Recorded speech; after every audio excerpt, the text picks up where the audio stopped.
Dari tidur beralaskan kardus di gudang basement yang pengap, nasib seorang office boy jujur ini berubah total. Siapa sangka, takdir mempertemukannya dengan sang CEO baru, Alifa Wijaya, sang Ratu Es, pemilik gedung pencakar langit itu. Sebuah pertemuan pada jam 2 dini hari, sebuah pertemuan yang akan mengubah hidup keduanya selamanya. Kisah ini akan menguras emosi kita, tentang perjuangan, fitnah, dan takdir cinta yang tak terduga. Selamat datang di Ken Arok Productions. Sebelum kita mulai, pastikan Anda menekan tombol subscribe, like, dan berikan komen di bawah. Bagi yang sudah subscribe, kami doakan semoga hidup Anda dilimpahi banyak rezeki, kesehatan yang sempurna, keberkahan yang tiada putus, dan kebahagiaan selalu. Amin. Amin ya Robbal Alamin. Jangan lupa juga tulis di kolom komentar, kalian nonton cerita ini dari daerah mana saja? Insya Allah, dengan izin Tuhan Yang Maha Esa, doa-doa baik kita semua akan terkabul. Pagi menusuk di antara celah gedung-gedung pencakar langit kawasan SCBD Jakarta. Hiruk-pikuk kendaraan dan lalu lalang para pekerja berjas mahal sudah menjadi pemandangan biasa. Di antara kemewahan itu, di lobi utama gedung Adhiwangsa, seorang pemuda bergerak lincah, mendorong troli berisi peralatan kebersihan. Namanya Farel, usianya 24 tahun. Seragam biru mudanya sedikit kusam di bagian kerah, namun senyumnya tak pernah pudar. Dia adalah seorang office boy. Farel adalah kesayangan para satpam dan resepsionis. Dia selalu datang paling pagi, menyapa semua orang dengan tulus, dan bekerja tanpa pernah mengeluh. Kopi yang dibuatnya untuk para karyawan selalu pas, lantai yang dipelnya selalu bersih mengilap. Namun, tidak ada yang tahu, di balik senyum ramah dan seragam sederhana itu, Farel menyimpan sebuah rahasia besar. Dia bukanlah sekadar lulusan sekolah menengah. Farel adalah lulusan terbaik S1 Teknik Informatika dari universitas negeri ternama di kotanya. Otaknya cemerlang, dia seharusnya kini duduk di ruangan berpendingin udara, merancang program rumit, bukan membersihkan sisa kopi di meja rapat. Takdir berkata lain. 2 tahun lalu, ayahnya, satu-satunya keluarga yang dia miliki, divonis menderita gagal ginjal parah dan harus segera menjalani operasi transplantasi. Farel, yang baru saja wisuda, panik. Demi menyelamatkan nyawa sang ayah, dia nekat meminjam uang dalam jumlah sangat besar dari seorang rentenir kenalan lamanya, dengan satu-satunya jaminan yang dia punya, ijazah S1 aslinya. Operasi itu berjalan. Namun, Tuhan berkehendak lain. Sang ayah only bertahan 3 bulan sebelum akhirnya menghembuskan napas terakhir. Kini, Farel sendirian di Jakarta. Dia bukan hanya kehilangan ayahnya, tapi dia juga terjerat utang pokok yang bunganya terus mencekik leher. Ijazah yang seharusnya menjadi tiket emasnya, kini tersandera di tangan lintah darat. Farel terpaksa mengambil pekerjaan apa saja yang bisa dia dapatkan, tanpa harus menunjukkan ijazah asli. Menjadi office boy di gedung Adhiwangsa adalah pilihan terbaiknya saat itu. Dia harus mengumpulkan uang, rupiah demi rupiah, untuk membayar cicilan agar ijazahnya tidak dihancurkan oleh sang rentenir. Tapi hari ini, perjuangan itu terasa jauh lebih berat dari biasanya. Gaji bulan ini habis terpotong untuk cicilan darurat, dan dia baru saja kehilangan tempat tinggalnya. Senja telah lama berganti malam di Jakarta. Lampu-lampu gedung Adhiwangsa mulai padam satu persatu seiring para karyawan di lantai atas pulang menuju kenyamanan rumah mereka. Farel baru saja menyelesaikan tugas terakhirnya, mengumpulkan cangkir-cangkir kopi kotor dari ruang rapat direksi di lantai 40. Dia tidak ikut berdesakan di lobi untuk pulang. Dia tidak punya tempat untuk pulang. Pikirannya melayang kembali ke 3 hari yang lalu. Hari gajian. Ponselnya bergetar hebat. Nama si rentenir muncul di layar. Farel gemetar saat mengangkatnya, mendengarkan makian dan ancaman bahwa ijazahnya akan dibakar jika cicilan pokok tidak masuk hari itu juga. Dengan tangan lemas, Farel mentransfer hampir seluruh gajinya, hanya menyisakan uang Rp50.000 di dompetnya. Dia berjalan gontai menuju kontrakan petakannya di daerah Karet Kuningan, berharap pemilik kontrakan masih memberinya waktu. Namun, harapannya pupus. Dia menemukan pintu kamarnya sudah tergembok dari luar. Tas ranselnya dan 2 kantong plastik berisi pakaiannya tergeletak di lorong sempit. Ibu pemilik kontrakan mencegatnya di depan pintu. Sudah 2 bulan kamu nunggak. Farel, ibu sudah habis sabar.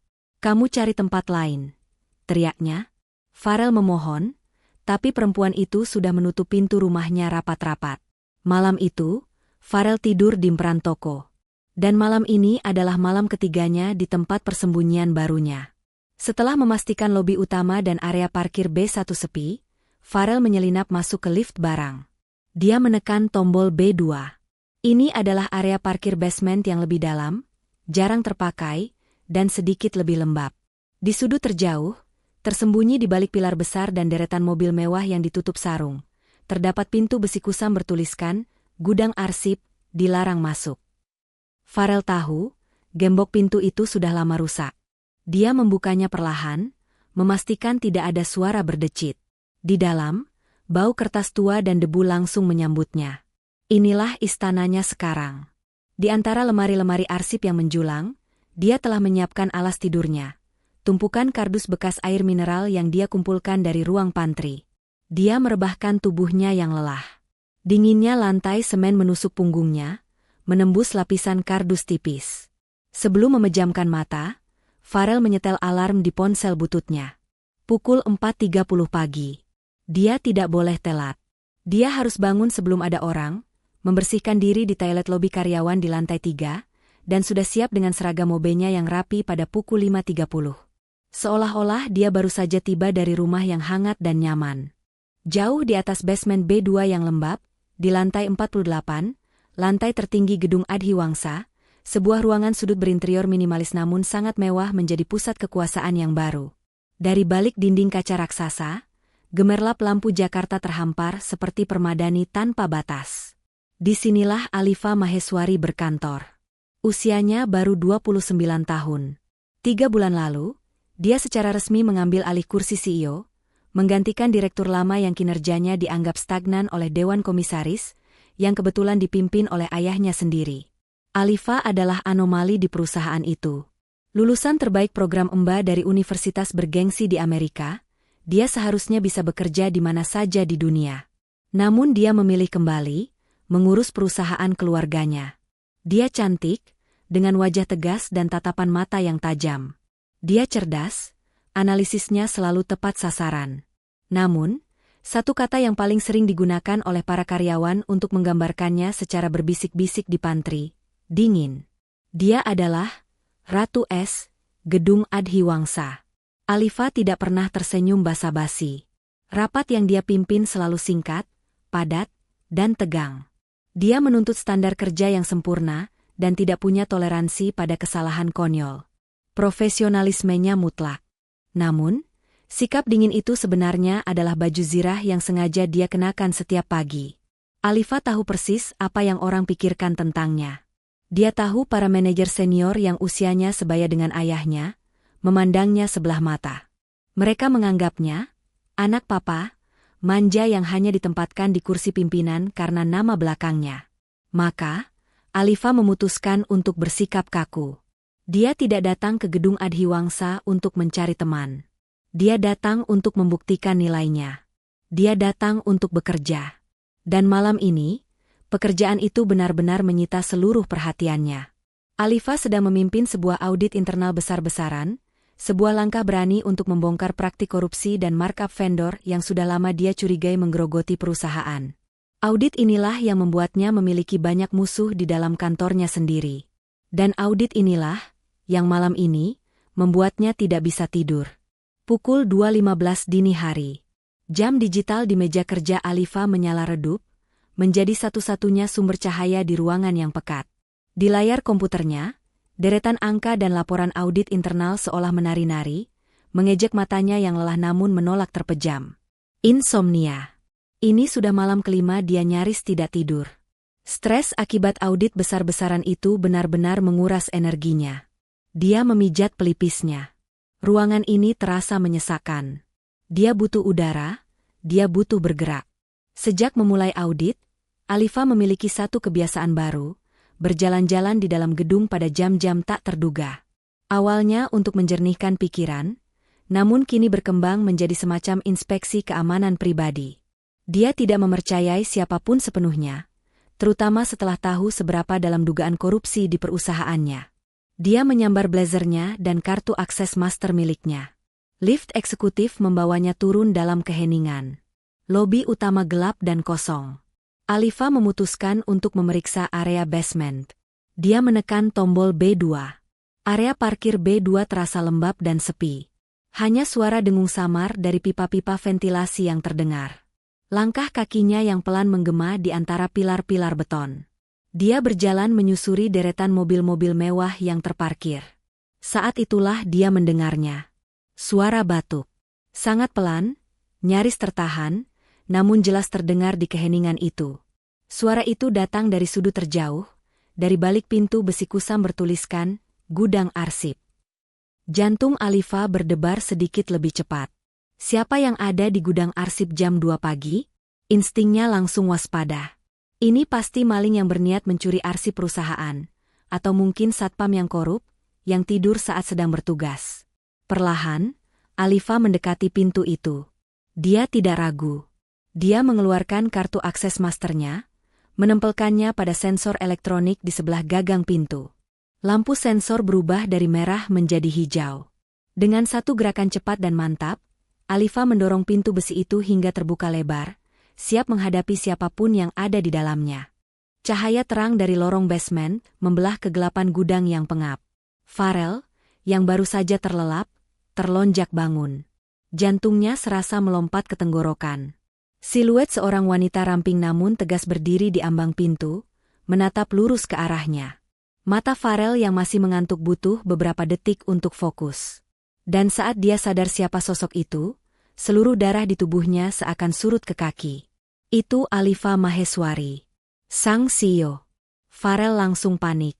Dia melihat sekelilingnya, kardus alas tidurnya, tas ransel bututnya yang dijadikan bantal, seragam kerjanya yang tergantung di paku dinding. Semuanya terlihat begitu hina di bawah tatapan sang Ratu S.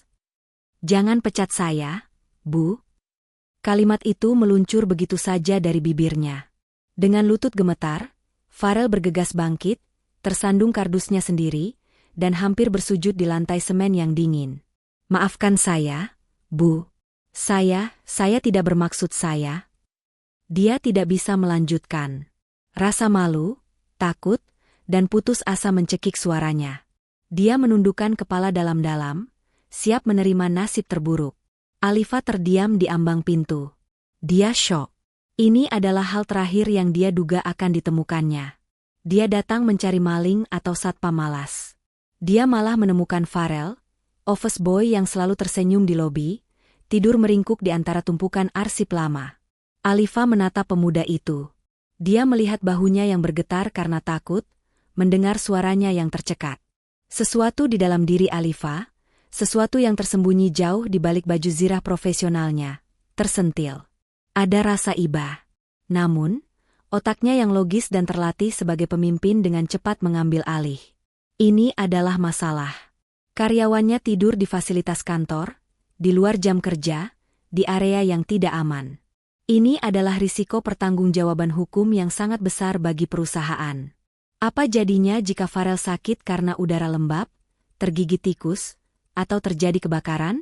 Alifa melangkah masuk. Suara hak sepatunya menggema pelan. Farel semakin menunduk, gemetar.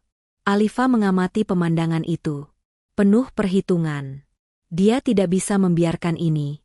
Dia tidak bisa membiarkan Farel tidur di sini lagi. Tapi dia juga tidak bisa melemparnya ke jalan begitu saja pada jam 2 pagi. Setelah keheningan yang terasa seperti selamanya, Alifa akhirnya bicara. Suaranya tetap datar, dingin, dan penuh perintah, seperti biasa. Ini tidak aman. Farel mengangkat kepalanya sedikit, bingung. "Ambil tasmu," lanjut Alifa, nadanya tidak mengizinkan bantahan. Farel mematung. "Saya bilang, ambil tasmu. Kamu tidak akan tidur di sini lagi." Alifa menatap lurus ke mata Farel yang ketakutan. Lalu, dia mengucapkan kalimat yang akan mengubah segalanya. "Kamu tinggal di paviliun tamu di rumah saya. Sampai kamu dapat tempat tinggal baru. Jangan bantah." Farel tidak ingat bagaimana dia berjalan keluar dari gudang, atau bagaimana dia bisa berakhir di basement VIP. Yang dia ingat hanyalah aroma parfum mahal yang lembut namun tegas saat Alifa Maheswari berjalan di depannya, dan dia mengikutinya seperti kerbau dicocok hidung. Sekarang, dia duduk di kursi paling mewah yang pernah dia sentuh seumur hidupnya. Kursi belakang sebuah sedan hitam legam yang Farel bahkan tidak tahu apa mereknya. Tapi interiornya lebih mirip kabin pesawat pribadi daripada mobil. Dia masih mengenakan seragam OB-nya, dan dia duduk begitu kaku di atas lapisan kulit berwarna krem itu, takut seragamnya yang kusam akan mengotorinya. Tidak ada percakapan selama perjalanan 15 menit itu. Alifa duduk di depan, di samping sopir pribadi yang dipanggilnya entah dari mana pada jam sepagi itu. Sang sopir, seorang pria parubaya yang rapi, tidak menunjukkan ekspresi kaget sedikitpun saat melihat sang CEO keluar dari lift bersama seorang office boy yang kebingungan. Mobil itu melambat, melewati gerbang hitam raksasa yang terbuka secara otomatis, dan masuk ke sebuah halaman yang begitu luas hingga Farel mengira ini adalah taman umum. Mereka berhenti di depan sebuah rumah yang lebih mirip istana kecil bergaya modern klasik di kawasan elit Menteng. "Ikut saya," kata Alifa singkat, suaranya memecah keheningan. Farel buru-buru turun, membawa ransel bututnya. Alifa tidak membawanya ke pintu utama yang megah itu. Sebaliknya, dia berjalan melewati taman samping yang asri, menuju sebuah bangunan yang lebih kecil namun tak kalah indah di bagian belakang, tersembunyi di balik rimbunnya pohon Kamboja. Sebuah paviliun tamu. Alifa membuka pintu dengan kartu aksesnya. Lampu menyala otomatis, memperlihatkan ruangan studio yang sangat luas, lengkap dengan tempat tidur ukuran besar, sofa, televisi layar datar raksasa, dan area dapur kecil yang bersih. Tempat ini 100 kali lebih mewah dari kamar kontrakan petakan terbaik yang pernah Farel bayangkan. "Kamu bisa istirahat di sini," kata Alifa, masih dengan nada datarnya. Dia berjalan ke lemari, mengambil satu set handuk baru yang masih terbungkus plastik, dan satu kotak berisi perlengkapan mandi hotel. Dia meletakkannya di meja. Ada dapur kecil di dalam. "Saya akan minta Bei Sumi, asisten rumah tangga saya, mengantarkan bahan makanan besok pagi." Alifa berhenti sejenak, menatap Farel yang masih mematung di dekat pintu. "Anggap ini solusi sementara. Sampai kamu dapat tempat tinggal yang layak." Farel hanya bisa menelan ludah. Dia membuka mulut, ingin mengucapkan terima kasih, ingin bertanya kenapa, ingin menjelaskan, tapi tidak ada satu kata pun yang keluar. Dia terlalu syok. Alifa sepertinya mengerti. "Istirahatlah. Pintu akan terkunci otomatis. Kita bicara besok," katanya. Kemudian, sang CEO berbalik dan berjalan keluar, meninggalkan Farel sendirian di tengah kemewahan yang terasa seperti mimpi. Kehidupan Farel berubah dalam semalam. Pagi itu, dia bangun di atas kasur empuk dengan spray yang lebih mahal dari gajinya setahun. Dia mandi air hangat di kamar mandi marmer, lalu mengenakan seragam office boy-nya yang sudah dia cuci dengan tangan semalam. Dia merasa seperti pangeran yang menyamar dalam dongeng. Namun, dongeng itu terasa canggung. Pukul 6:30 pagi, Alifa mengetuk pintu paviliun, sudah rapi dalam balutan blazer berwarna biru tua. "Ayo berangkat," katanya singkat. Farel, dengan gugup, mengikuti. Dia kembali duduk di kursi kulit mobil Maybach itu. Kali ini, Alifa duduk di sebelahnya di kursi belakang, sibuk meninjau dokumen di tabletnya. Farel hanya bisa diam 1000 bahasa. Untuk menghindari rasa canggung, Alifa akhirnya berkata, "Kita akan berhenti di lobi utama. Kamu turun di sana. Mobil saya akan lanjut ke parkir VIP." Farel hanya mengangguk. Dan di lobi utama gedung Adhiwangsa, pemandangan itulah yang menyambut Pak Randy. Pak Randy adalah manajer HRD senior. Pria berusia akhir 40-an itu berpenampilan selalu necis, rambutnya klimis disisir ke belakang, dan senyumnya selalu tampak ramah, meski matanya menyimpan perhitungan. Pak Randy adalah salah satu orang yang paling gelisah sejak kedatangan Alifa dan audit internalnya. Dia tahu ada banyak permainan, vendor dan markup kecil-kecilan di departemennya, dan dia mulai merasa panas. Pagi itu, Pak Randy sedang berdiri di dekat pilar lobi, menikmati kopi paginya sambil mengamati karyawan yang masuk. Tiba-tiba, mobil Maybach hitam milik CEO berhenti di drop-off utama. Pintu belakang terbuka. Pak Randy menunggu, mengira akan ada tamu penting atau direktur lain yang turun. Alangkah terkejutnya dia ketika yang melangkah keluar dari mobil mewah itu adalah Farel, si office boy. Farel terlihat membungkuk canggung, mengucapkan sesuatu ke dalam mobil, lalu bergegas masuk lobi dengan kepala tertunduk, seolah ingin segera menghilang. Mobil CEO itu kemudian meluncur mulus, menuju jalur parkir VIP. Mata elang Pak Randy menyipit. Otaknya yang licik langsung bekerja. Ini bukan kebetulan. Seorang CEO baru yang terkenal dingin dan kaku, tiba-tiba mengantar seorang office boy secara pribadi. Kecurigaan langsung menjalari pikirannya. Audit internal yang sedang gencar-gencarnya, dan kini seorang OB yang mendapat perlakuan istimewa. Mata-mata, desisnya dalam hati. Dia yakin Alifa pasti menanam Farel sebagai telinganya. Siapa yang akan curiga pada office boy? Dia yang mendengar semua obrolan di pantry, di ruang fotokopi, bahkan di toilet. Siang itu, di ruang makan eksekutif, Pak Randy duduk semeja dengan beberapa manajer lain yang juga resah. Hati-hati kalau bicara belakangan ini, katanya dengan nada pelan namun penuh arti. Kenapa, Pak? Tanya manajer keuangan. Pak Randy menyesap minumannya. Kalian tahu Farel, OB di lobi? Tadi pagi, saya lihat sendiri, dia turun dari mobil pribadinya Bu Alifa. Diantar khusus. Semua orang di meja itu terdiam. Jangan anggap remeh, Ratu S. Itu, lanjut Pak Randy. Telinganya ada di mana-mana. Bahkan di tempat yang paling tidak kita duga. Gosip itu menyebar lebih cepat dari api. Dan Farel, yang saat itu sedang membersihkan tumpahan kopi di lantai 20, sama sekali tidak sadar bahwa dirinya kini telah menjadi target dan musuh dari orang yang sangat berbahaya. Waktu menunjukkan pukul 9 malam hari Minggu. Bagi Alifa Maheswari, akhir pekan tidak ada bedanya dengan hari kerja, apalagi di tengah pusaran audit besar yang sedang dia pimpin. Dia berada di ruang kerjanya di rumah utama, sebuah ruangan berdinding kaca yang menghadap langsung ke taman dan paviliun tamu. Di layar monitor besarnya yang menempel di dinding, terpampang wajah-wajah tegang dari tim audit kepercayaannya melalui panggilan video. Data vendor yang ini tidak sinkron. Alifa, kata salah satu auditor senior dari seberang layar. Kita butuh akses database mentahnya segera untuk perbandingan.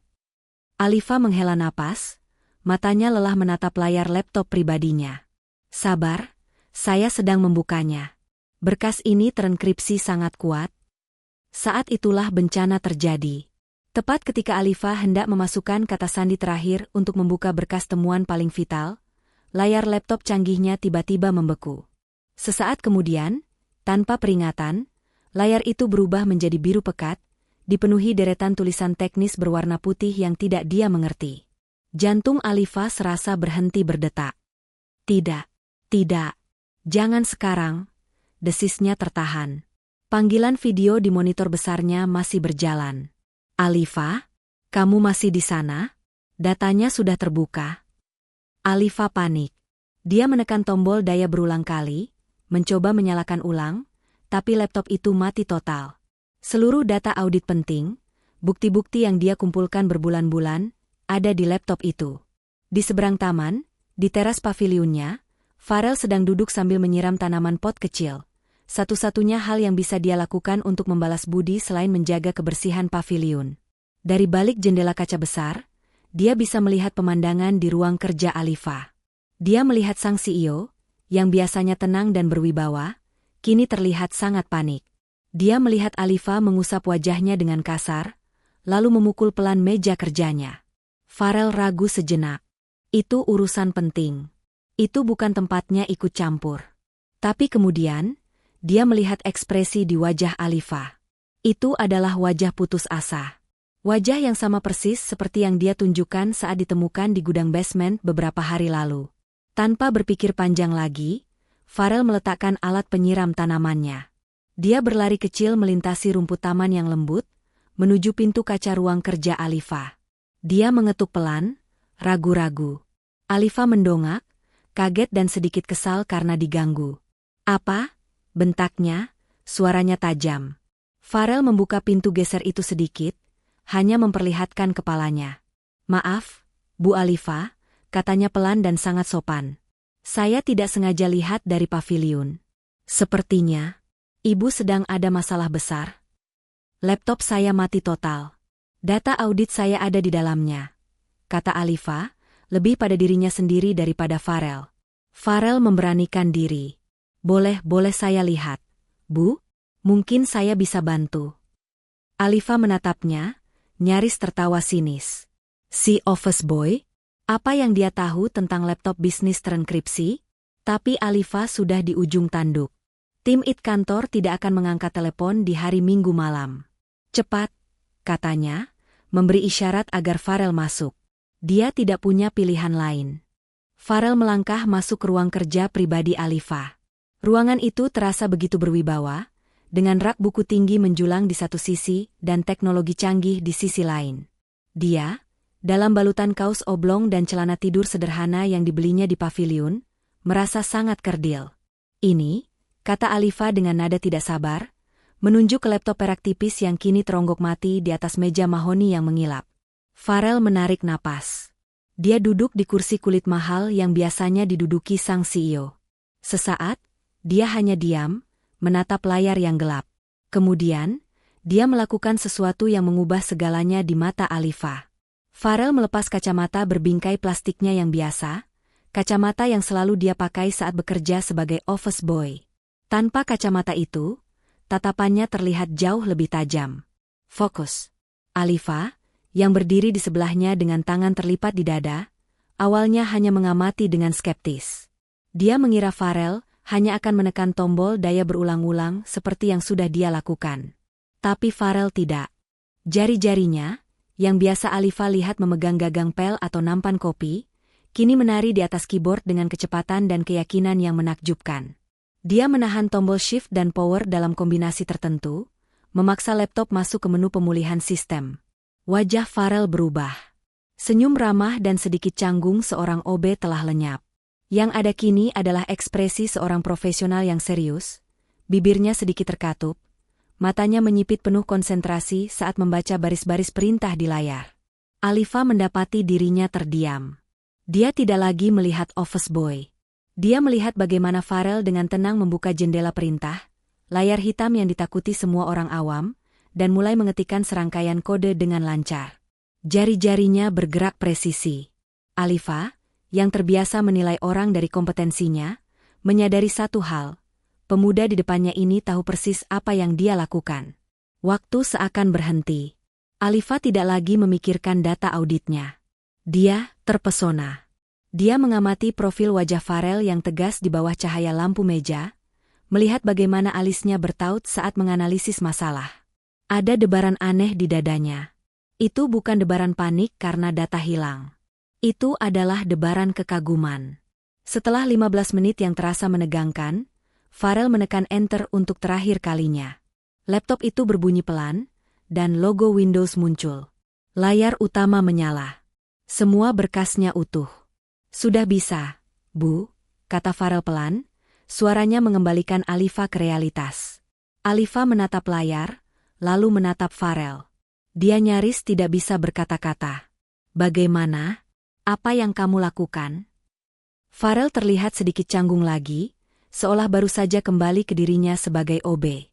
Sepertinya ada driver yang bentrok saat pembaruan terakhir. Bu, saya paksa sistem untuk kembali ke titik pemulihan sebelum pembaruan itu. Datanya aman. Alifa menatap Farel lekat-lekat. Logikanya yang tajam langsung menemukan kejanggalan besar. Kamu mengerti hal teknis? Tanyanya, suaranya lebih lembut dari biasanya. Farel menunduk. Dia tahu, dia tidak bisa menyembunyikannya lagi. Saya lulusan teknik informatika, Bu, akunya pelan. Lulusan terbaik. Tapi, ijazah saya ditahan rentenir. Karena utang almarhum ayah saya. Dunia Alifa seakan berhenti berputar. Rasa iba yang dia rasakan di basement kini bercampur dengan rasa syok, rasa bersalah, dan yang paling kuat rasa kagum yang meluap. Pengakuan Farel malam itu menggantung di udara ruang kerja Alifa. Sang CEO terdiam lama. Kemarahan yang dingin mulai menjalari dirinya. Bukan kemarahan pada Farel, tapi kemarahan pada situasi, pada ketidakadilan yang begitu nyata.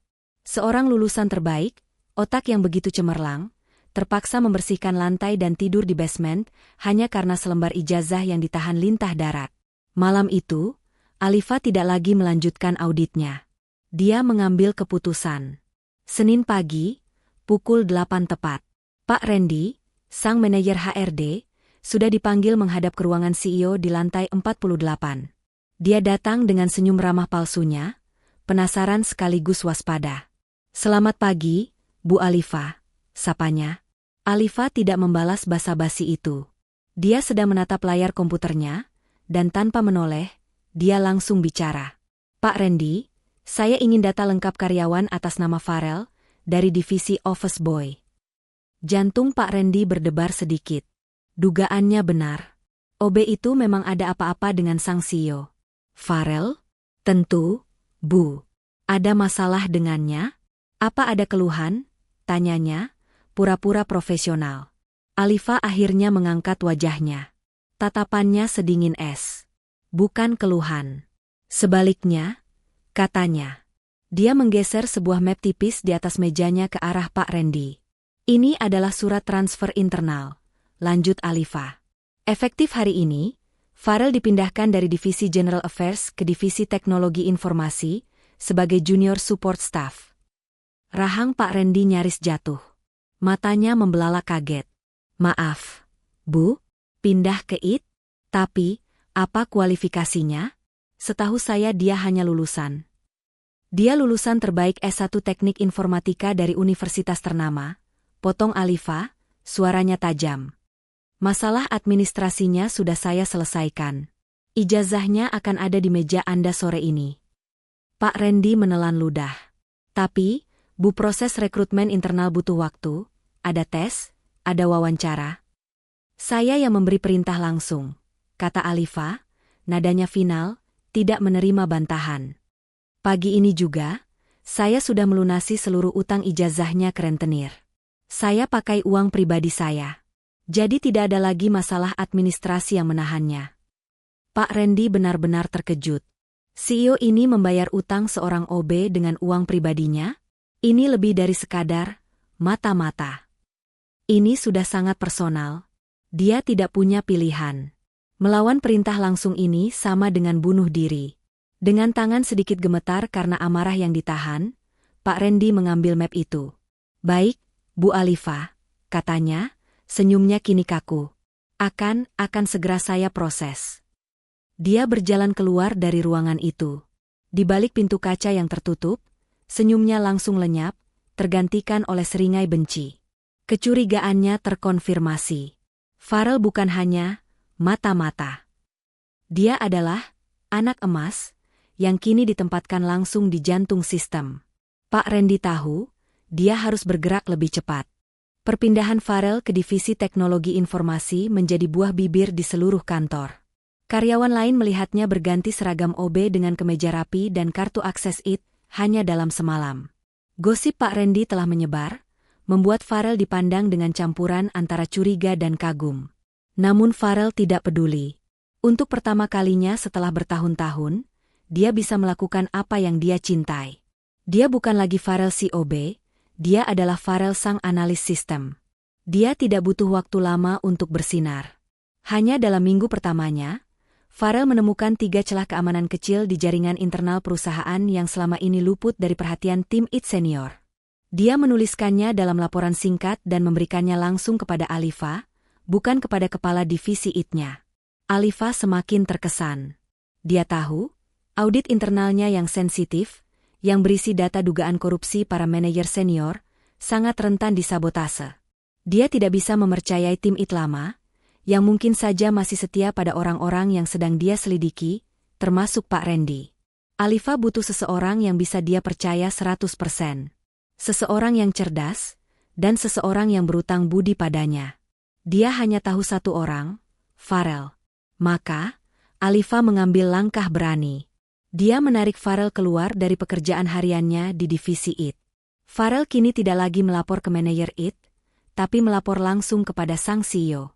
Dia secara resmi dimasukkan ke dalam Satuan Tugas Khusus Audit, yang anggotanya hanya Alifa, Farel, dan 2 auditor eksternal terpercaya. Pekerjaan mereka sangat rahasia. Mereka tidak lagi bekerja di kantor.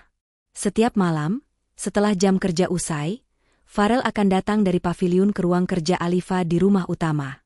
Di sanalah dinamika di antara mereka mulai berubah. Mereka duduk berdampingan di depan monitor besar, menganalisis baris-baris data transaksi yang rumit, mencari jejak digital yang mencurigakan. Alifa tidak lagi memerintah Farel. Dia mulai bertanya, "Farel, menurutmu, apakah pola transaksi ini wajar? Atau, jika kamu adalah mereka, di mana kamu akan menyembunyikan jejaknya?" Dia mulai memandang Farel sebagai rekan diskusi yang setara, bukan lagi sebagai bawahan. Dia mengagumi cara otak Farel bekerja. Dan di tengah keseriusan angka dan kode itu, benih-benih perasaan lain mulai tumbuh. Suatu malam, sudah lewat tengah malam, mereka berdua sama-sama lelah. Mereka secara bersamaan mengulurkan tangan untuk mengambil sebuah dokumen laporan yang sama di atas meja. Tangan mereka bersentuhan. Punggung tangan Alifa yang halus bertemu dengan punggung tangan Farel yang sedikit lebih kasar. Itu hanya sepersekian detik. Tapi waktu seakan membeku. Keduanya menarik tangan mereka kembali dengan cepat. "Maaf, Bu," kata Farel, suaranya sedikit gugup. Tidak apa-apa," jawab Alifa, pipinya terasa sedikit hangat. Ada debaran aneh yang menjalar di dada Alifa. Debaran yang sama sekali tidak ada hubungannya dengan pekerjaan. Mereka kembali fokus pada layar, tapi suasana di ruangan itu telah berubah. Ada kesadaran baru di antara mereka.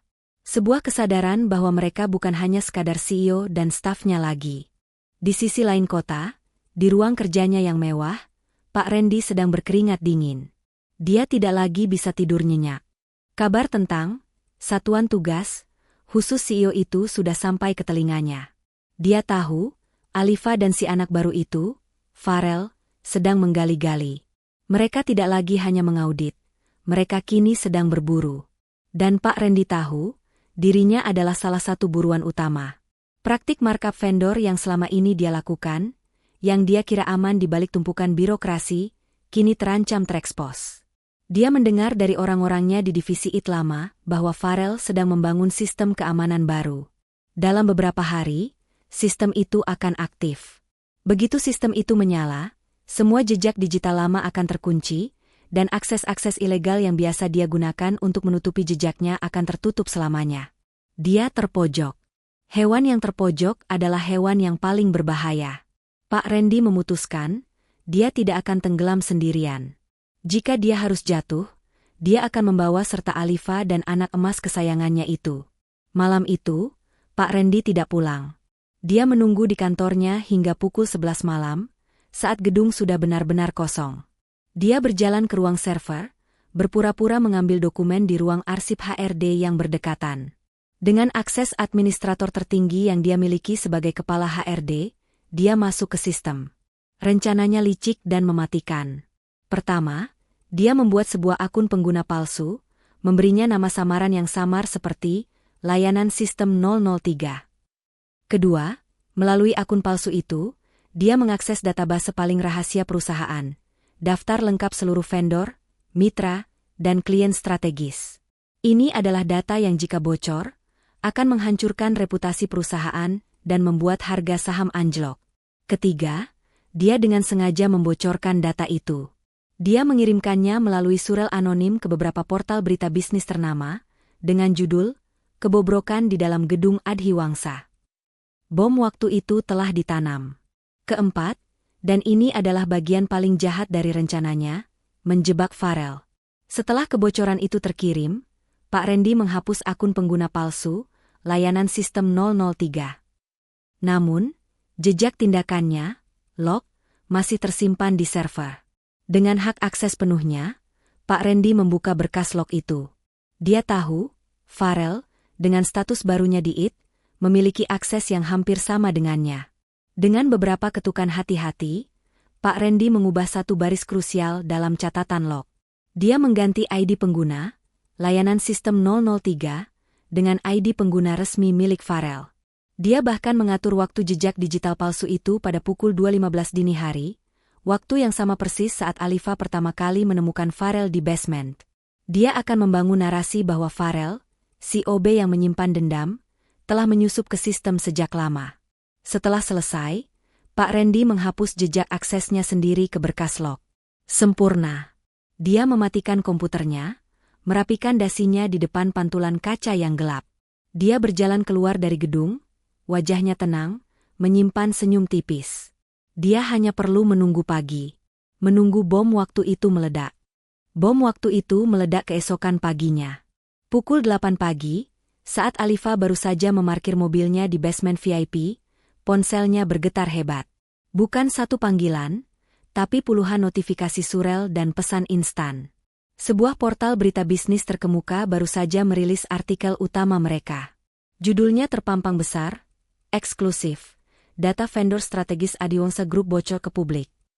Dunia Alifa seakan runtuh. Saham perusahaan langsung dibuka anjlok 15%. Para investor menelepon tanpa henti. Ayahnya, pimpinan Dewan Komisaris, meneleponnya dengan amarah yang meledak-ledak. Apa yang terjadi di kantormu, Alifa?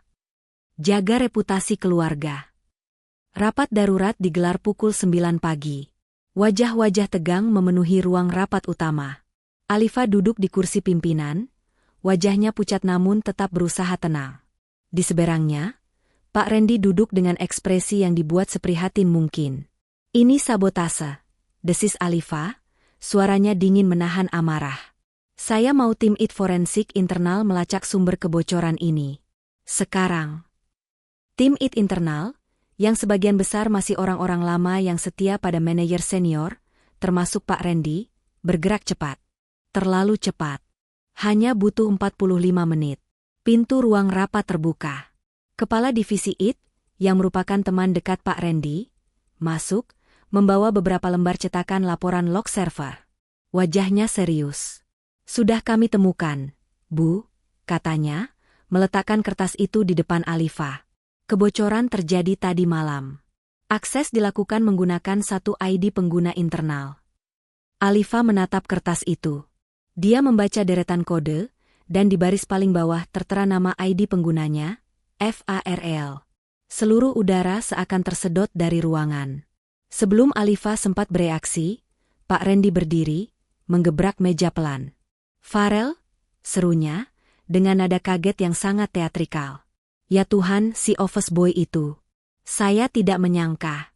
Ini pasti balas dendam. Pak Randy langsung memutar otaknya, membangun narasi. Pantas saja dia menolak dipindahkan ke divisi lain. Dia pasti sudah merencanakan ini sejak lama. Dia menggunakan kebaikan Ibu Alifa untuk menyusup ke sistem. Semua manajer lain di ruangan itu mulai berbisik. Telepon Alifa berdering lagi. Ayahnya. Sudah ketemu pelakunya? Alifa menjawab lemah, bukti-bukti mengarah ke Farel. Pecat dia, teriak sang ayah dari seberang telepon. Pecat dan seret dia ke polisi sekarang juga. Jangan buat perusahaan ini malu lebih jauh lagi. Ayah sudah bilang jangan terlalu percaya orang baru. Alifa menutup telepon. Ruangan itu hening, semua mata menatapnya, menunggu perintah eksekusi. Logikanya, otaknya sebagai CEO, berteriak, buktinya jelas. Digital. Tidak terbantahkan. Jejak log adalah fakta. Farel, orang yang dia angkat, yang dia lunasi utangnya, telah mengkhianatinya secara telak. Tapi hatinya menjerit. Hatinya menolak. Dia teringat tatapan Farel malam itu, saat memperbaiki laptopnya dengan jemari yang begitu lincah. Dia teringat kejujuran di matanya saat mengaku tentang ijazah dan utang ayahnya. Dia teringat debaran aneh saat tangan mereka bersentuhan. Ini tidak mungkin. Farel yang itu, tidak mungkin melakukan ini. Alifa berada di persimpangan terberat dalam hidupnya. Memercayai bukti logis di atas meja, atau memercayai intuisinya yang baru saja tumbuh? Ruang rapat itu terasa menyesakkan. Semua mata menuntut Alifa mengambil keputusan. Dia menatap laporan log di atas meja. Lalu dia menatap wajah Pak Randy yang pura-pura prihatin. Alifa berdiri. Tubuhnya tegak. Suaranya kembali dingin dan mematikan. Rapat ditunda, katanya. Semua orang terkejut. Tapi, Bu, saya bilang ditunda, potong Alifa.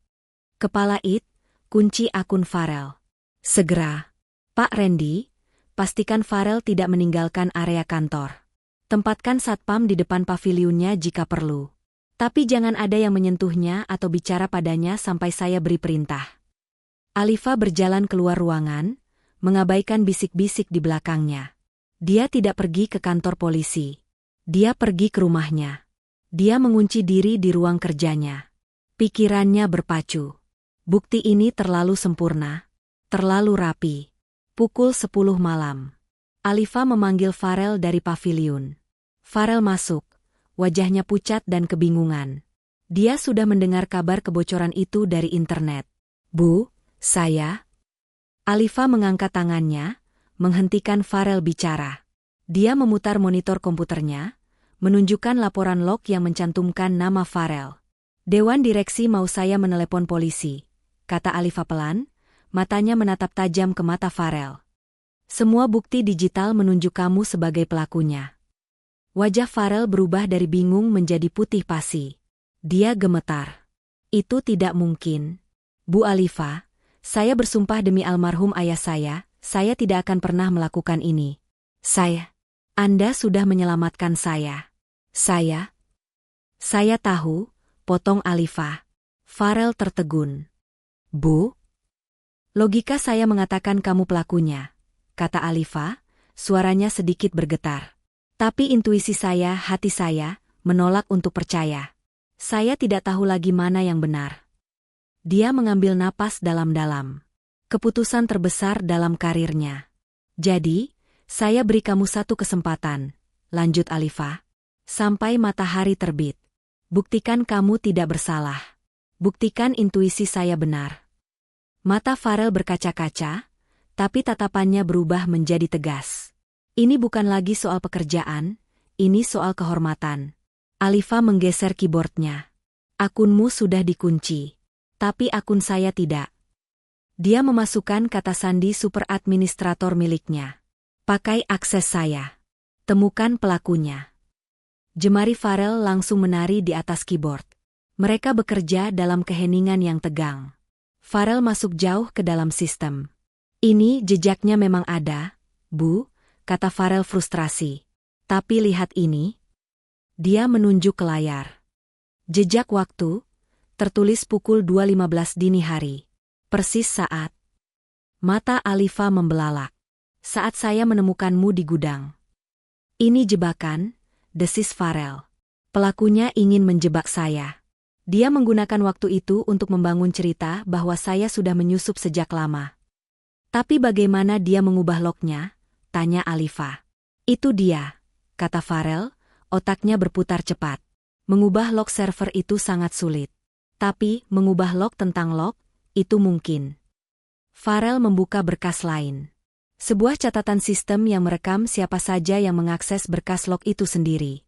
Mereka pikir mereka bersih, desis Farel. Tapi mereka lupa. Mengedit jejak, juga meninggalkan jejak. Dia mengetikkan serangkaian perintah rumit. Dan muncullah satu baris data. Sebuah jejak akses ke berkas log server, terjadi pukul 11 malam tadi. Alamat IP ini, gumam Farel. Dia melacaknya. Hasilnya muncul di layar. Nama perangkat, PC HRD MGR001. Alifa menahan napas. Keduanya bertatapan. Itu, komputer di ruangan Pak Randy. Pukul 8 pagi keesokan harinya. Suasana di ruang rapat utama gedung Adhiwangsa jauh lebih tegang dari hari sebelumnya. Seluruh dewan direksi hadir, termasuk ayah Alifa Maheswari, yang duduk di ujung meja dengan wajah sekeras batu. Pak Randy duduk dengan percaya diri. Dia melirik ke kursi kosong di sebelah Alifa. Dia sudah dengar Farel dipanggil ke rumah CEO semalam. Dia tersenyum tipis, membayangkan Alifa sedang meratapi pengkhianatan anak emasnya. Dia yakin, hari ini Farel akan diseret keluar oleh Satpam. Pintu ruang rapat terbuka. Alifa masuk. Wajahnya tenang, namun matanya memancarkan ketajaman yang berbeda. Dan di belakangnya, berjalan Farel. Bukan lagi dengan wajah ketakutan. Farel berjalan tegap, mengenakan kemeja rapi, membawa laptop di tangannya. Ruangan itu langsung berbisik. Pak Randy membeku, senyumnya lenyap seketika. Alifa, apa-apaan ini? Bentak ayahnya. Kenapa pembocor itu ada di sini? Alifa berdiri di kursi pimpinan. Dia tidak menjawab ayahnya. Dia menatap lurus ke Pak Randy. Rapat darurat ini saya gelar untuk melanjutkan temuan kemarin. Temuan apa lagi? Potong Pak Randy, mencoba mengambil kendali. Sudah jelas pelakunya ada di ruangan ini. Kita hanya buang-buang waktu. Pecat dia. Ya, kata Alifa, suaranya sedingin es, menggema di ruangan itu. Pelakunya memang ada di ruangan ini. Mata semua orang tertuju pada Farel. Tapi, lanjut Alifa, bukan dia. Dia menggeser laptop ke tengah meja, menghadap proyektor besar. Farel, silakan. Farel menghubungkan laptopnya. Layar proyektor menyala. Yang muncul pertama adalah laporan log yang menjebak Farel, dengan jejak waktu pukul 2.15 dini hari. Ini bukti yang kita lihat kemarin, kata Farel, suaranya tenang dan jelas. Bukti yang terlihat sempurna. Terlalu sempurna. Kemudian, Farel membuka jendela layar baru. Seperti yang Ibu Alifa duga, ini adalah jebakan. Seseorang telah memanipulasi berkas log ini untuk menjebak saya. Pak Randy tertawa kecil. Omong kosong. Anak ini mengada-ada. Mana buktinya? Ini buktinya, kata Farel. Dia menampilkan layar ketiga. Seseorang lupa.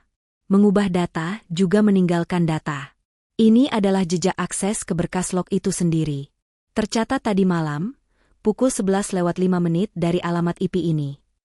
Layar berganti, menunjukkan detail alamat IP. Nama perangkat, PC HRD MGR001. Ruangan itu hening sesaat. Lalu semua mata beralih ke Pak Randy. Wajah Pak Randy pucat pasi. Keringat dingin mulai membasahi pelipisnya. Itu omong kosong. Siapa saja bisa memakai komputer saya. Dijebak, saya dijebak. Benarkah? Kata Alifa. Farel, tunjukkan temuan terakhir. Layar kembali berganti. Farel menampilkan data transaksi bank, data yang dia dan Alifa temukan dini hari tadi. Data yang sama dengan data audit Alifa. Jejak digital Pak Randy di berkas log, membawa kami kembali ke data audit yang sedang dikerjakan Ibu Alifa. Jelas Farel. Dan kami menemukan motifnya. Serangkaian markup vendor yang disetujui langsung oleh manajer HRD yang mengalir ke sebuah rekening pribadi. Layar menampilkan nomor rekening atas nama istri Pak Randy. Selesai. Pak Randy terkunci. Dia mencoba berdiri, tapi kakinya lemas. Satpam, kata Alifa dingin. Dua petugas keamanan berseragam, yang sudah menunggu di luar, masuk dan mencengkeram lengan Pak Randy. Ayah Alifa berdiri, matanya menatap Farel, lalu menatap putrinya. Dia mengangguk pelan, penuh rasa hormat. Di lobi utama, saat mereka berjalan keluar dari lift, Alifa berhenti sejenak. Dia menatap Farel di tengah keramaian pagi. Dan untuk pertama kalinya di depan umum, Ratu S. itu tersenyum. Senyum tulus yang hangat, hanya untuk Farel. Insiden pemecatan Pak Randy mengguncang seluruh perusahaan. Nama Farel kini bersih dan dihormati. Ayah Alifa secara pribadi menyetujui promosi Farel menjadi kepala tim keamanan siber yang baru dibentuk, melapor langsung di bawah CEO. Namun, ada satu hal yang masih terasa canggung. Farel masih tinggal di paviliun mewah Alifa. Suatu sore, Farel memberanikan diri menghadap Alifa di ruang kerjanya. Bu Alifa, katanya sopan. Terima kasih atas segalanya. Tapi dengan jabatan baru ini, saya rasa saya sudah bisa mencari kontrakan sendiri. Alifa, yang sedang meninjau laporan, mendongak. Alisnya terangkat. Mencari kontrakan? Apa ada yang salah dengan paviliun? Oh, tidak, Bu. Sama sekali tidak. Paviliun itu terlalu mewah. Hanya saja. Kalau begitu tidak usah, potong Alifa, kembali ke nada datarnya yang dulu. Audit belum selesai 100%. Fokus saja pada pekerjaanmu. Paviliun itu toh tidak ada yang memakai.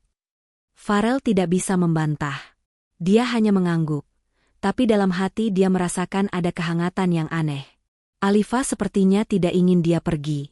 Sabtu pagi tiba. Akhir pekan pertama setelah badai besar itu berlalu. Di rumah utamanya, Alifa bangun dengan perasaan yang sudah lama tidak dia rasakan. Tenang. Dan lapar. Dia berjalan ke dapur. Dia teringat semua kerja keras Farel, malam-malam tanpa tidur saat mereka melakukan investigasi rahasia. Dia ingin melakukan sesuatu, mengucapkan terima kasih dengan cara yang tidak terlalu kaku. Dia mengambil tabletnya, membuka sebuah situs video, dan mengetik, resep pankek mudah untuk pemula.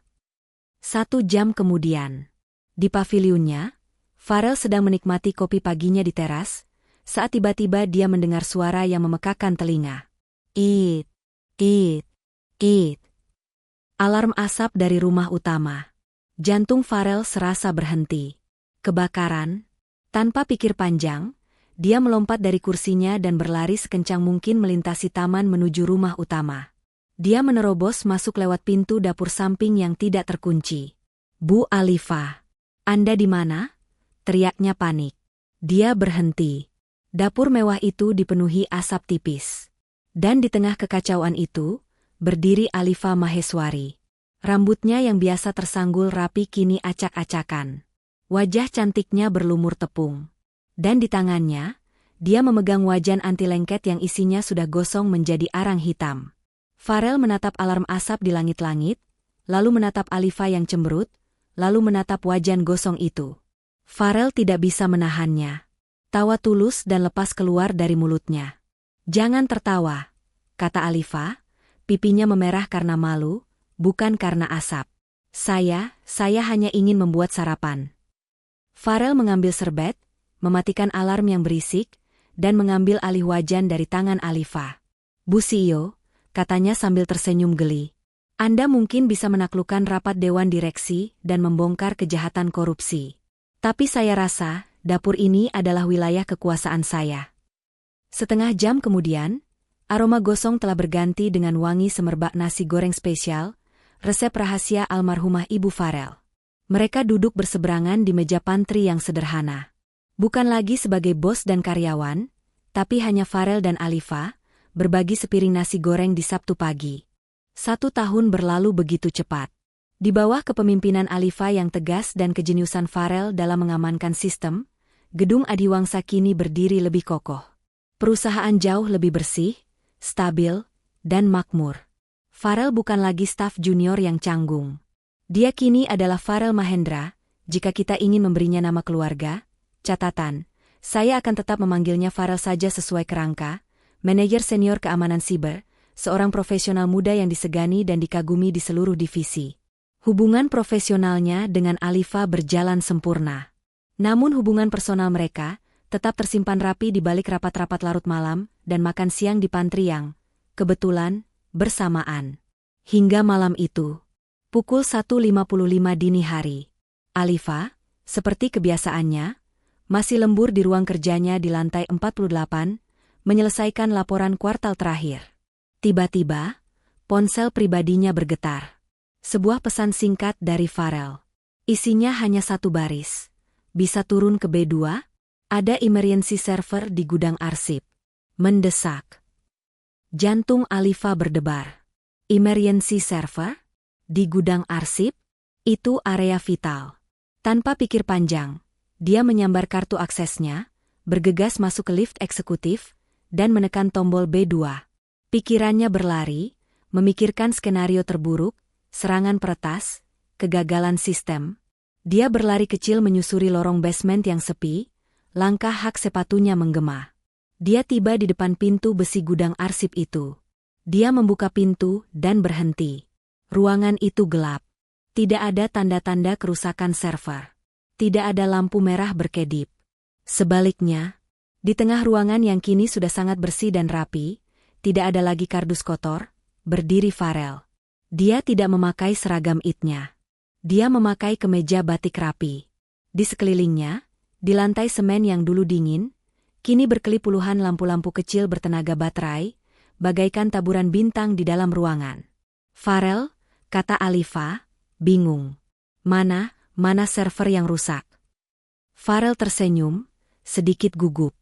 Tidak ada server yang rusak, Alifa. Lalu kenapa kamu? Aku harus mengajakmu ke sini, kata Farel, suaranya sedikit bergetar, namun dalam. Ke tempat ini, tempat di mana semuanya dimulai. Dia melangkah mendekat. Alifa masih mematung di ambang pintu. 1 tahun lalu, lanjut Farel, di ruangan ini, kamu menemukan aku di titik terendah dalam hidupku. Aku kedinginan, malu, dan putus asa. Kamu melihatku sebagai manusia.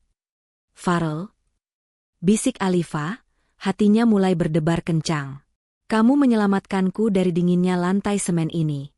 Tapi kamu tidak hanya menyelamatkanku malam itu, Alifa. Kamu menghangatkan seluruh hidupku.